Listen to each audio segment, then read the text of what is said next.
Legal support Bangladesh channel পক্ষ থেকে সবাইকে স্বাগতম। আমি আছি আপনাদের পাশে অ্যাডভোকেট মোহাম্মদ জাকির হোসাইন। আজ আমি যে টপিকটা নিয়ে কথা বলবো সেটা হলো যে প্রায় সময় আমাদের সমাজে একটা বাক্য প্রায় সময় শুনি যে পুরুষ নির্যাতন।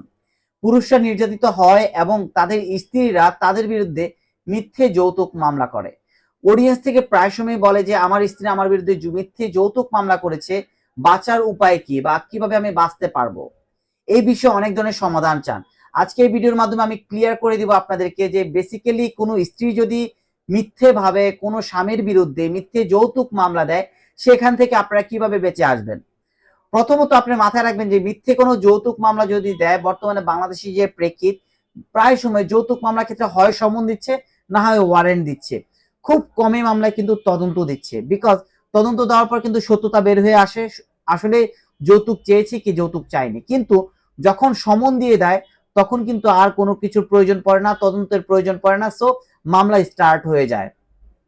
আর যদি কোনো পুরুষ বলেন যে মামলা স্টার্ট হয়ে গেছে, সত্যিকারে আমি কোনো যৌতুক চাইনি, এই ক্ষেত্রে আমি কিভাবে বাঁচবো।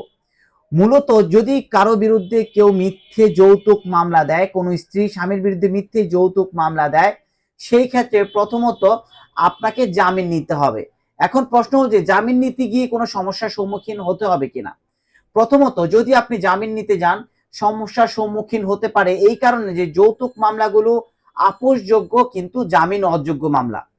সো এই ক্ষেত্রে যদি কনক্লুসিভ প্রুফ আপনার কাছে না থাকে যে আপনি যৌতুক চাননি, সেই ক্ষেত্রে অবশ্যই আপনি আপোষ সূত্রে জামিন নিতে হবে।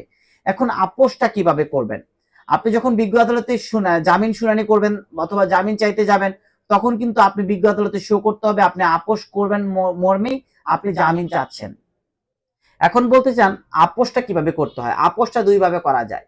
প্রথমত আপনি যদি সংসার না করতে চান, তার দেনাপানা যা আছে সবকিছু বুঝিয়ে দিবেন। অথবা সেকেন্ডলি যদি সংসার করতে চান, তাহলে আপনি বিজ্ঞ আদালতকে বলতে হবে তার যে ধরনের ডিমান্ড আছে বা তাকে তার উপযুক্ত যে দেনমোহর বা ভরণ পোষণ যা যা আছে তা দিয়ে আমি সংসার করব। সো এই কাজটা যখন আপনারা করবেন, তখন কিন্তু আপনারা চাইলেই এই যৌতুক মামলাটা ইজিলি জামিন পেয়ে যাবেন। আর জামিন পাওয়ার পরবর্তীতে কিন্তু আপনি চাইলেই কিন্তু খুব ইজিলি এই মামলাগুলো কন্টিনিউ করতে পারেন এবং ফিউচারে এই ধরনের কোনো সমস্যা হবে না, এবং কি আপনারা আপনাদের মতো করে আগাতে পারবেন এবং এই বিষয়গুলো নিয়ে আর কোনো জটিলতা হবে না। সেকেন্ড টাইম হলো যে যখন আপনি এই মামলাগুলো চালাবেন, তখন ফাইনালি যখন আপনি আপোষ করে ফেলবেন, আশা করি তখন কিন্তু মামলাটা উইথড্র হয়ে যাবে এবং এই মামলার বিষয়ে আর কোনো ধরনের হস্তক্ষেপ করা হবে না। এরপরে যদি যৌতুক মামলার বিষয়ে কোনো কিছু জানার থাকে, অবশ্যই আপনারা আমাকে ইনফর্ম করতে পারেন।